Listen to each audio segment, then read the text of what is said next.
Okay, everyone, I think we're going to get started. There'll probably be a few other folks trickling in, but wanted to thank all of you for being here today. And I got to get my thing to work. There we go. My name is Kelly Brodbeck, and I'm the product manager for Teledyne FLIR's commercial UAS business. And I'll be presenting today and making some introduction to other folks that are on our team.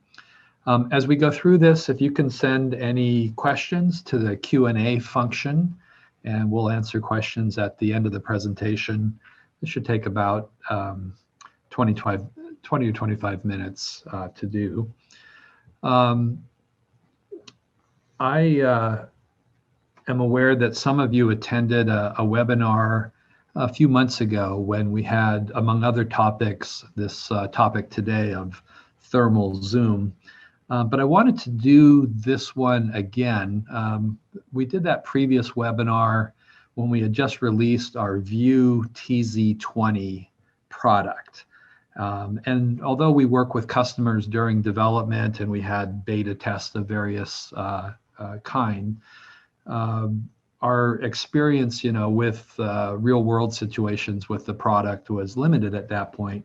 So over the last 3 months, we've actually sold a number of units and are starting to hear the stories from our users as to when they're using the TZ20, when they're using thermal zoom, what kind of difference it makes, how they think it compares to other products that are out there that make similar claims about thermal zoom effectiveness. So today is really about sharing some of the stories and imagery that have come about over the last couple months. And I think what you'll see is that this is really a unique thing, thermal zoom, and our TZ20 product is really a unique product within that space. No one else has what we have with this thing. For those of you who have already bought it who are here, we have been optimizing the settings on the product, the default settings for the most part. We want this to be as plug and play as possible when you take it out of the box. So we've changed some things so that those first images that you get are different and we think better. So I want to show that as well. But first, we have some business housekeeping. I think many of you are aware that FLIR is now Teledyne FLIR. You can see from the little logo up here, it's new. This was an acquisition by Teledyne of FLIR. It was completed in May, and it's something that we are extremely excited about. I've gone personally through a few acquisitions and mergers in my career, but this one's pretty unique and special because just the way the two companies fit together so well. If you looked at Teledyne before the acquisition, they had a lot of products across the electromagnetic spectrum of imaging systems. But the one area where they had a bit of a hole was infrared. And of course, FLIR is the king of infrared. So by combining the two companies, both companies were global before, but you have this $5 billion global company that really delivers products and solutions across all wavelengths, all applications. We like to say from the deep sea to deep space and land and air in between. It's really true. And the Teledyne leadership that I've met, and I'm an engineer myself, and these are people with PhDs in physics and engineering, sharp business people for sure, but all with deep technical backgrounds. So this, FLIR was, I think one of the best companies I've ever worked for.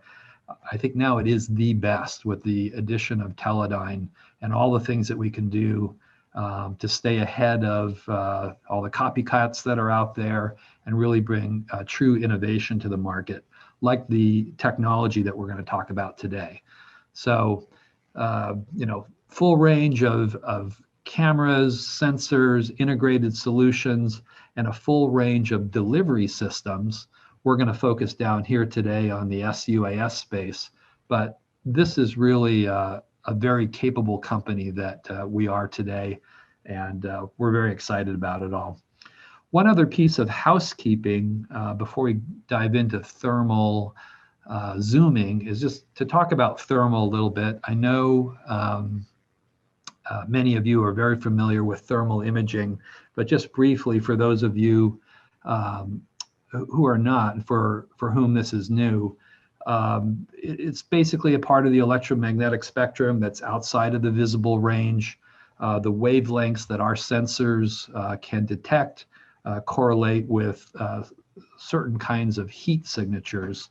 So these sensors are very useful for seeing people in the dark, seeing through smoke and fog and various obstructants.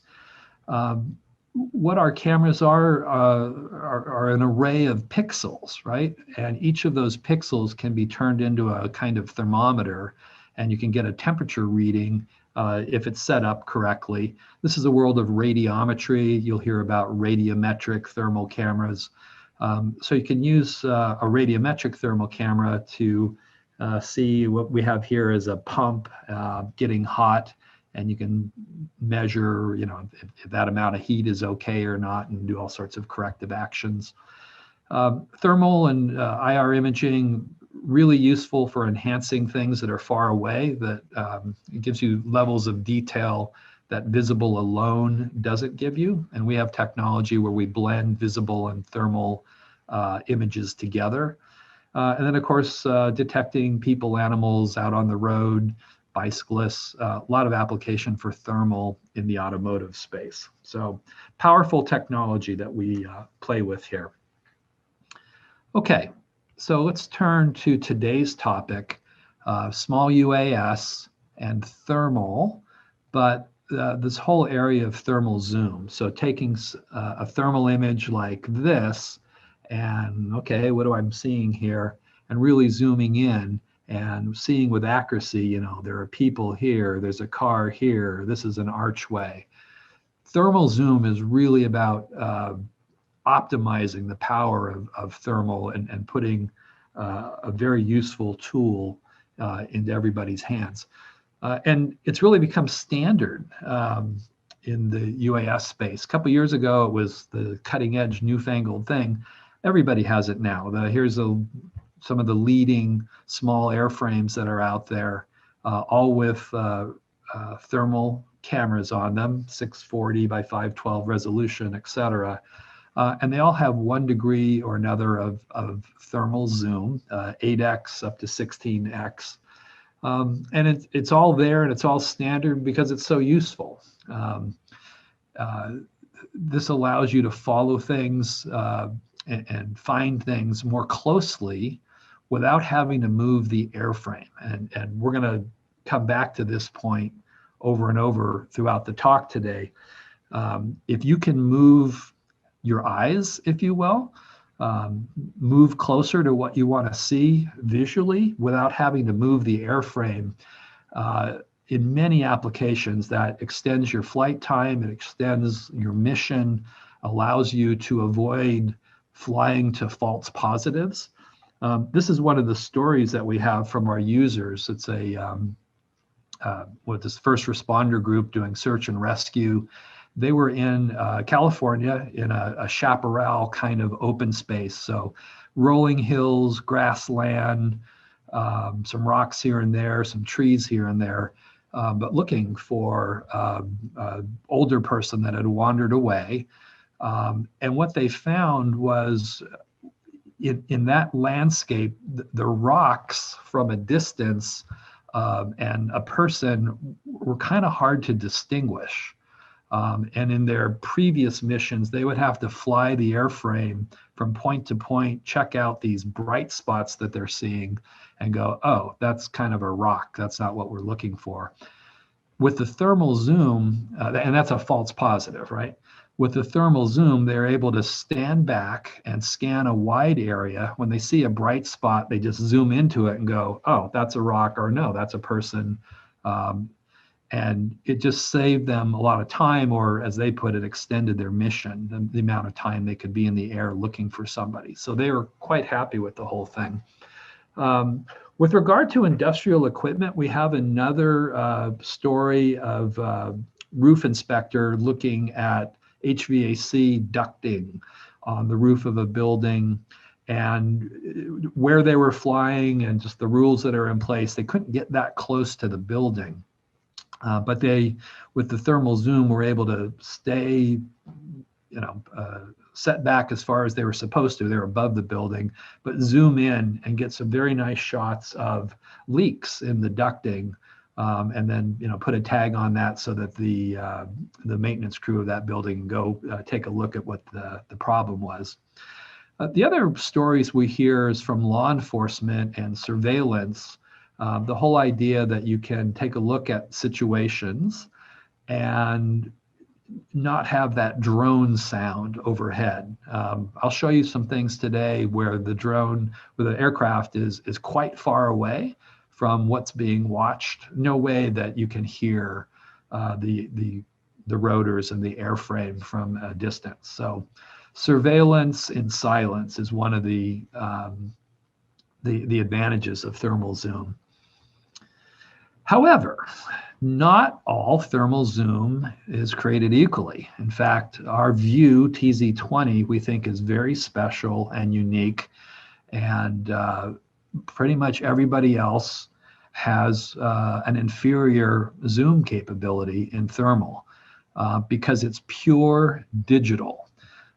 So what you're doing in a digital zoom is you're just taking a fraction of the pixels and expanding them. So it looks bigger and looks like you're closer, but you have less pixels on target and the image gets fuzzy and blurry, harder to see detail, harder to see the difference between a rock and a person, for example.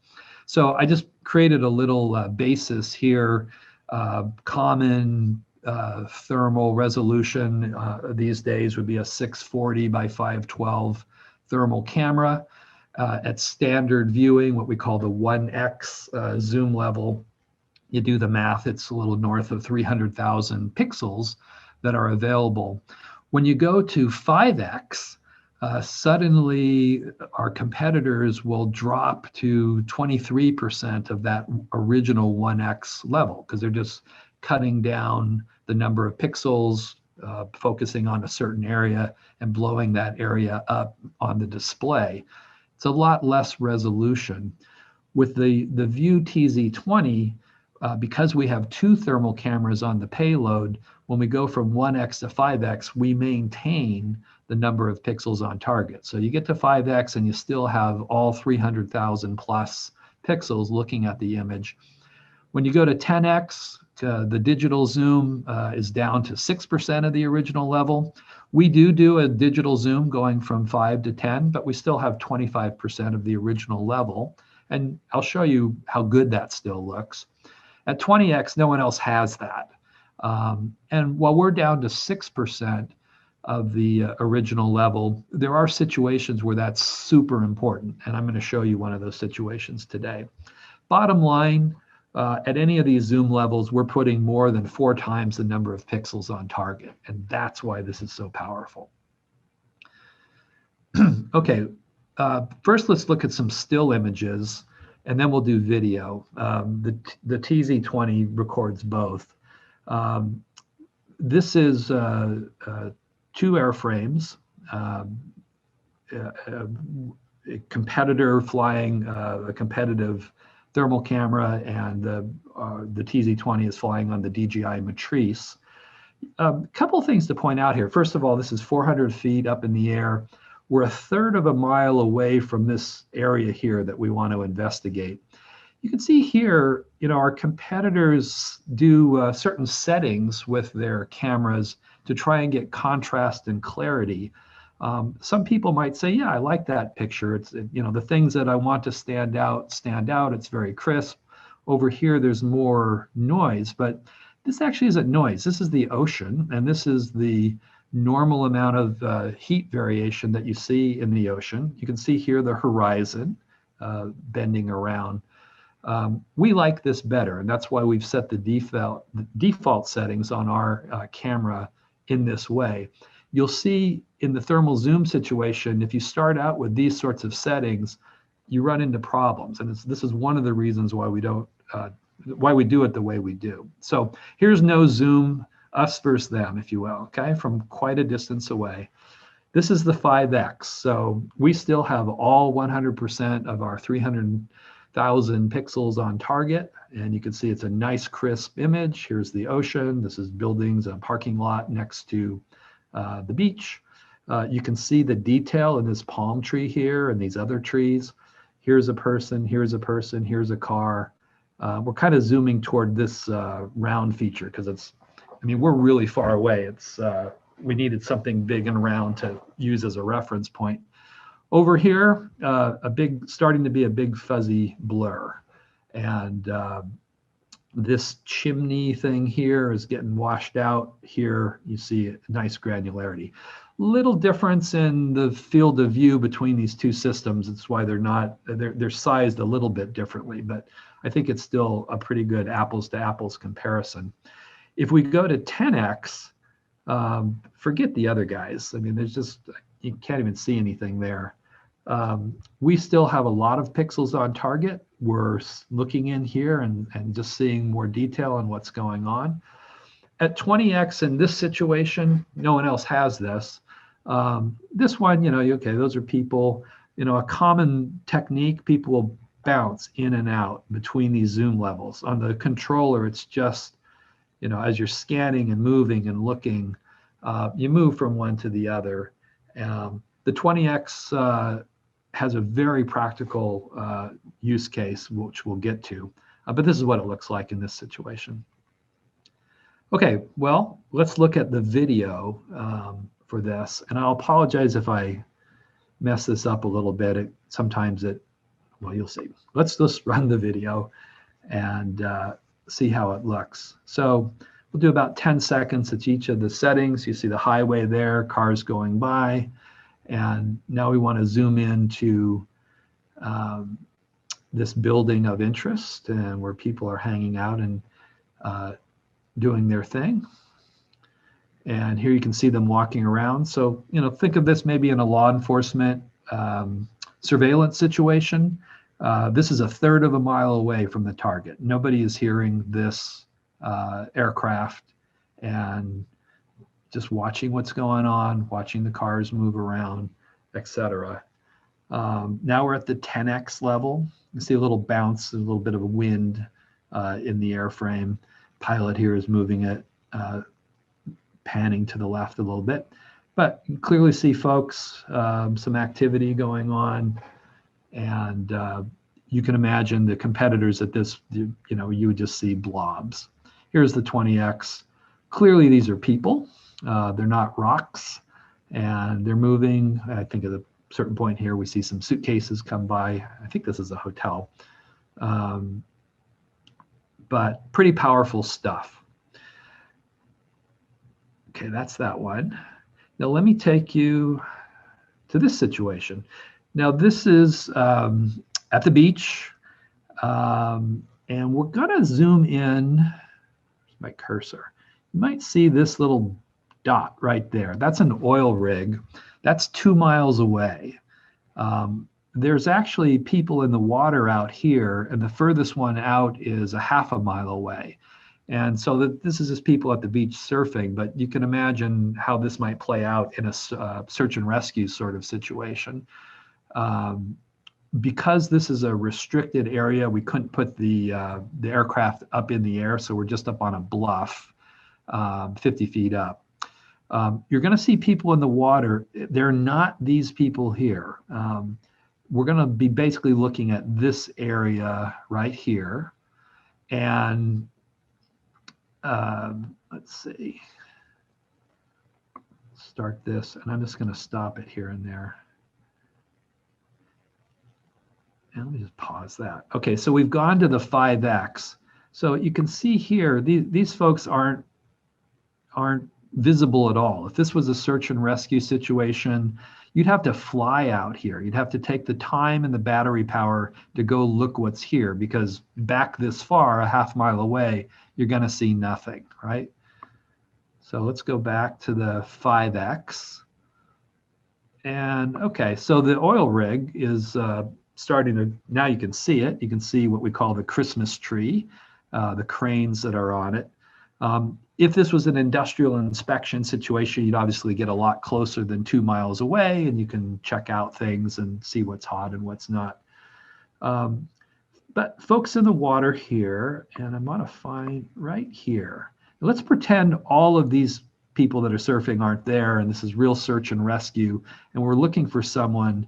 That dot right there is a half mile away, and you'll see it getting brighter, and then as the person is going underwater or the waves are going over them, this is how people look in the water when they're in trouble. They go in and out. With that 5X, you can kind of get a clue that maybe there's something there that you want to zoom into even more, and voila, there they are. This is someone way out there. This is a person of interest, and you'll see them getting brighter and less as the waves come and go. Now we're at the 20X, and this is that person there. And this is where the 20X really comes in and is helpful. Again, let's just pretend all these other guys aren't there. This is somebody that you're looking for. You're a half a mile away. So this is a pretty powerful technique for finding somebody that's out there without having to fly all over the place. Obviously, once you see an object of interest, you can fly to it and get a better look and confirm exactly what it is. We're going to have a video later this summer. We're working on it now with some first responders as to how much we can reduce the grid pattern. How much bigger can we make the search area? Because instead of flying a grid pattern and looking at things more closely, can you fly a simpler pattern and use the thermal zoom to extend your reach and see out and see places? In an open water situation like this, we think and our first responder partners think you can cut the grid search pattern in half at least. In a more wilderness area with trees and nooks and crannies, that's the part we're working on right now. But I think you can see the power of this, being able to see with such clarity so far away objects in the water. And again, here at 20X, the oil rig becomes even more clear. So I'll just let that play out a little bit. Our surfer friend is having a good day. Okay. Let's talk about some questions we've gotten and pricing. One of the big questions is, how come you guys didn't equip the TZ20 with visible?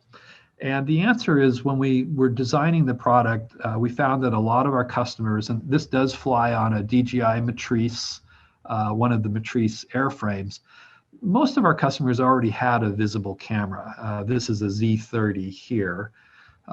So putting a visible camera in this would just make it bulkier and more expensive, and we just didn't think it was the right move. These airframes fly multiple payloads, so this combination is what we thought was a good idea. If you don't have a Z30, you can buy one for about $3,000. The TZ20 costs, stands for Thermal Zoom 20, right? $7,500. So that system is $10,500. If you compare that to, say, the DJI H2OT, and we like DJI, and I'm not here to bash them or anything, but this is an EO-IR camera, but it has thermal zoom, but it's purely digital. So it goes up to 8x. You're just not going to see with this what you see with the TZ20, and it's more expensive. So that's why we made the decisions that we did. Now, speaking of price, and with regard to introductions, I want you to meet Martin Cross, and he runs our sales for our UAS business. His email is right there. My email will be at the end here as well, kelly.brodbeck@teledyneflir.com. Martin is your contact for sales. I tend to get involved with if there's ever any product issues or product ideas. I love talking to our customers about, hey, why don't you guys try this and that and the other thing. So we're the team. But through July, we're offering a 15% discount on the TZ20. We want to get it out there more. We want more use cases, and we just want it in the hands of more people. This is not a price reduction. So if you call Martin on August 1st, the price will be $7,500. If you want to jump on this now, now's the time to do it. These generally will ship within a couple weeks of order acceptance. And the part number is here. This webinar will be posted so you can get all these numbers and things going forward. Just some quick specs that I want to go over. I've mentioned that this flies on the Matrice series 200 and 300. It does not fly on the Matrice 200 version 1. That's an older version of DJI software, and the TZ20 just isn't compatible with it, but it flies on all the rest of them. 1, 5, 10, 20x thermal zoom, 640 grams, IP rated, IP44, and as I've mentioned, it flies alongside the DJI visible cameras. This is export controlled. So when I say it ships within 2 weeks of order acceptance, there is a process we have to go through. This is a 60 hertz thermal camera. So a process we have to go through to make sure where it's being sent is okay with US law. And that takes a little while to get through, but we're pretty quick with the whole thing.